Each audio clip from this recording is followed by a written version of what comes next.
S'il faut décrire notre invité en 3 mots, nous dirons force, détermination, courage. Issue d'une famille modeste, la star du jour est une écrivaine franco-camerounaise née à Douala au Cameroun. 6e d'une fratrie de 12, elle passe une bonne partie de son enfance avec ses 11 frères et sœurs au Cameroun. Coup dur de la vie, ses parents se séparent quelque temps après sa naissance et chacun va de son côté.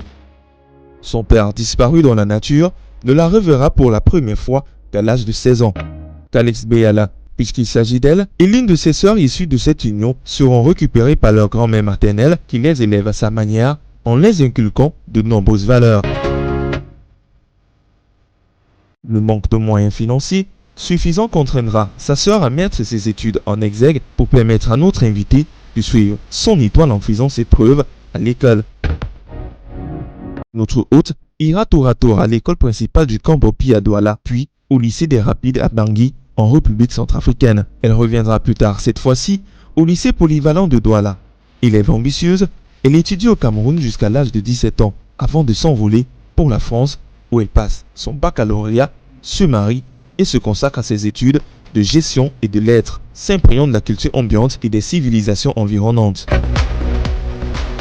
Elle s'installe avec son mari à Malaga en Espagne, puis en Écosse.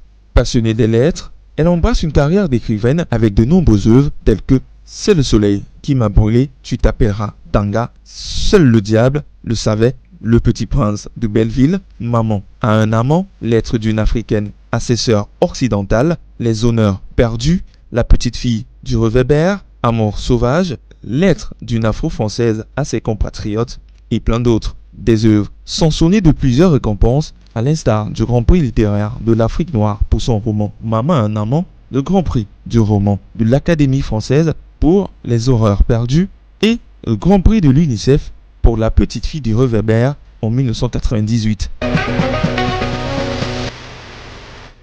Mais ces gratifications ne tarissent en rien sa volonté première, militer en faveur des femmes et des droits des minorités visibles.